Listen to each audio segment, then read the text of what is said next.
മക്കളെ, നമ്മുടെ വീട്ടുമുറ്റത്ത് എളുപ്പം കിട്ടുന്ന മുരിങ്ങയില ഒരു അത്ഭുത ഔഷധമാണ്. ശരീരത്തിന് വേണ്ട അനവധി പോഷകങ്ങൾ ഇതിൽ നിറഞ്ഞിരിക്കുന്നു. ഓറഞ്ചിനേക്കാൾ 7 ഇരട്ടി വിറ്റാമിൻ സി മുരിങ്ങയിലയിൽ അടങ്ങിയിരിക്കുന്നു. ഇത് നമ്മുടെ പ്രതിരോധ ശേഷി വർദ്ധിപ്പിച്ച് രോഗങ്ങളിൽ നിന്ന് കാക്കാൻ സഹായിക്കും. പാലിനേക്കാൾ 4 ഇരട്ടി കാൽസ്യം മുരിങ്ങയിലയിലുണ്ട്. അതുകൊണ്ട് എല്ലുകളും പല്ലുകളും ശക്തമായി നിലനിർത്താൻ ഇത് വളരെ നല്ലതാണ്. ക്യാരറ്റിലുള്ളതിനേക്കാൾ 4 ഇരട്ടി വിറ്റാമിൻ എ, അതായത് ബീറ്റ കരോട്ടിൻ, മുരിങ്ങയിലയിലുണ്ട്.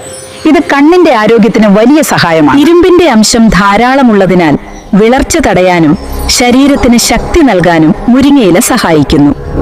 മുരിങ്ങയിലയിലെ ഫൈബർ ദഹനം മെച്ചപ്പെടുത്തുകയും മലബന്ധം പോലുള്ള പ്രശ്നങ്ങൾ ഒഴിവാക്കാനും സഹായിക്കുന്നു. ശരീരത്തിലെ അനാരോഗ്യകരമായ കൊളസ്ട്രോൾ കുറയ്ക്കാൻ മുരിങ്ങയിലയ്ക്ക് കഴിവുണ്ട്. അതിലൂടെ ഹൃദയാരോഗ്യം സംരക്ഷിക്കാം. അതുകൊണ്ട് മക്കളെ, ആഴ്ചയിൽ കുറച്ചെങ്കിലും ദിവസങ്ങൾ മുരിങ്ങയില ഭക്ഷണത്തിൽ ഉൾപ്പെടുത്തൂ. ആരോഗ്യവും ശക്തിയും സ്വാഭാവികമായി ലഭിക്കും.